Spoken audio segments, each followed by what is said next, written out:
തുടങ്ങിയത് എത്ര വർഷമായി? അപ്പൊ അതിന്റെ രീതിയിലൊക്കെ ഞങ്ങൾക്ക് കൊണ്ടൊന്ന് പറഞ്ഞുതരാമോ?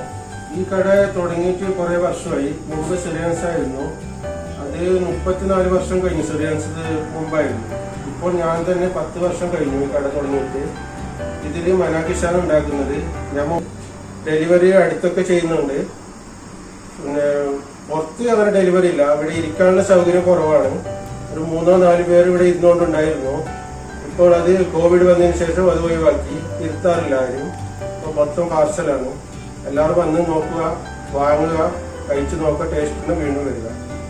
അപ്പോ കൂടുതൽ ഇപ്പൊ നമ്മൾ ഈ ഒരു അറബിക് ഫുഡിന്റെ മേഖലയിൽ എപ്പോഴും അറബ് സൈഡിലുള്ള ആൾക്കാരാണ്. ഇപ്പൊ ഒരു മലയാളിയായിട്ട് മലയാളികളെ അധികം കാണാറില്ല ഈ ഒരു മേഖലയിൽ. അപ്പൊ എങ്ങനെയാണ് ഇക്കടെ കസ്റ്റമർ ഇപ്പൊ മലയാളിയാണോ അല്ലെ എങ്ങനത്തെ കസ്റ്റമറാണ് കൂടുതലായിട്ട് ഇവിടെ വരുന്നത്? നമ്മളെ കസ്റ്റമേഴ്സ് മുമ്പേ തന്നെ അറബികളായിരുന്നു കൂടുതൽ. ഇപ്പോഴും ഞാൻ മലയാളീസാണ് ഇത് നടത്തുന്നത്. മലയാളീസിന്റെ കടയാണെന്ന് അറിഞ്ഞതിന് ശേഷം കൂടുതൽ മലയാളീസ് ഇവിടെ വന്ന് തുടങ്ങിയിട്ടുണ്ട്. എല്ലാവരും വന്നവർക്കൊക്കെ ഇഷ്ടപ്പെടുന്നുണ്ട്. സാധനം നല്ല സാധനമാണെന്ന് പറയുന്നുണ്ട്. മുമ്പൊക്കെ മറ്റു കടകളിൽ നിന്ന് വാങ്ങിച്ചായിരുന്നു. അവിടെയൊക്കെ ടേസ്റ്റ് കുറവായിരുന്നു. ഇവിടെ നല്ല ടേസ്റ്റ് ആണെന്ന് പറയുന്നുണ്ട്. നമ്മൾ കൂടുതലായിട്ട് ശ്രദ്ധിക്കുന്നത് ഒന്ന് രുചി, ഒന്ന് വൃത്തി, ഒന്ന് ക്വാളിറ്റി. മൂന്നാണ് നമ്മൾ ശ്രദ്ധിക്കുന്നത്. അത് നമുക്ക് മനസ്സിലായി. നമ്മൾ ഒരുപാട് ടൈം ഇവിടെ എടുക്കാണ്ട് വന്നാലും എപ്പോഴും തിരക്കാണ്. അപ്പൊ എനിക്ക് മനസ്സിലായി കൂടുതൽ പാർസലാണ് പോകുന്നത്. ഒത്തിരി വണ്ടികൾ ഇവിടെ കിടക്കണം കാണാറുണ്ട്. അപ്പൊ ഒരുപാട് ഡെലിവറി പോകുന്നുണ്ട് മനസ്സിലായി. അപ്പൊ അങ്ങനെയാണ് ഞങ്ങൾ കടയിൽ വരാനുള്ള ഒരു ഇത്രയും തിരക്കുണ്ട്. അപ്പൊ എന്താണ് ഇതിന്റെ പ്രത്യേകത? ഒത്തിരി ആളുകളൊന്നും വാങ്ങുന്നുണ്ടല്ലോ. അപ്പൊ അതനുസരിച്ച് അപ്പൊ ഒരു ദിവസം നമ്മള് ചീസിന്റെ ടേസ്റ്റ് നോക്കി വളരെ ഇഷ്ടപ്പെട്ടു. അപ്പൊ എന്തായാലും ഇത് എടുക്കണമെന്നൊരു ആഗ്രഹം തോന്നി. അപ്പൊ ഇവിടെ തിരക്കായതുകൊണ്ട് ഇത് ഫ്രീ ആണ് ടൈമിൽ പിടിക്കാൻ കൊടുത്ത് വന്നതാണ്. അപ്പോൾ താങ്ക് യു സിസ്റ്റ. അപ്പൊ ഞാൻ കഴിച്ചു നോക്കി, എല്ലാം വളരെ ടേസ്റ്റ് ആണ്. തന്തൂരിൽ ഉണ്ടാക്കുന്ന പ്രത്യേക രുചി തന്നെയാണ്. അപ്പൊ നിങ്ങൾ എല്ലാവരും ഒന്ന് ട്രൈ ചെയ്ത് നോക്കണം. അഭിപ്രായങ്ങളൊക്കെ നമ്മുടെ ഫീഡ്ബാക്കിൽ പറയണം. അപ്പൊ ഈ കസ്തിയുടെ ഡീറ്റെയിൽസും ഫോൺ നമ്പേഴ്സും ഒക്കെ ഞാൻ ഡിസ്ക്രിപ്ഷൻ ബോക്സിൽ ഇടുന്നുണ്ട്. അപ്പൊ ഇക്ക് മലയാളിയാണെന്ന് പറഞ്ഞല്ലോ. അപ്പൊ നാട്ടിൽ എവിടെയാണ് ഇക്കുന്ന സ്ഥലം എന്ന് പറയാമോ? ഞാൻ കേരളത്തിൽ കാസർഗോഡാണ്. വേറെ ആരെങ്കിലും ഉണ്ടോ?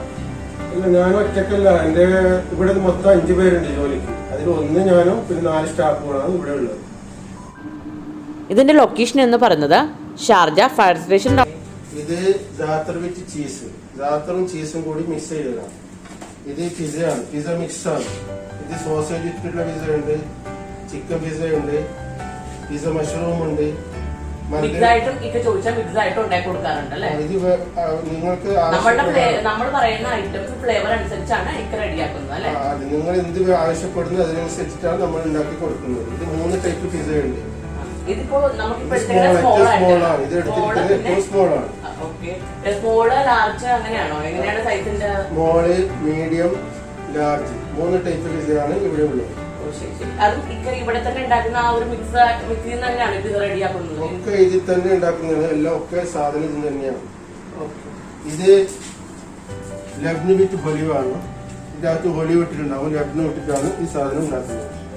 ഇത് ക്രാക്ക് സോസേജ് ആണ്. ഹോട്ട് ഡോഗ് ആണ്. എപ്പോഴും വന്ന് കഴിക്കുന്നത് ഞാനിപ്പോ ചീസ് ബ്രെഡ് എന്നാണ് എന്നെ പറയുന്നത്. ഇതിന്റെ പേര് ഒന്നും കൂടി പറയാമോ? Cheese bread. ഇതിന്റെ അറബിക് നെയിം ഇതാണ്. ഞാനൊന്ന് ടേസ്റ്റ് ചെയ്ത് നോക്കിയിട്ട്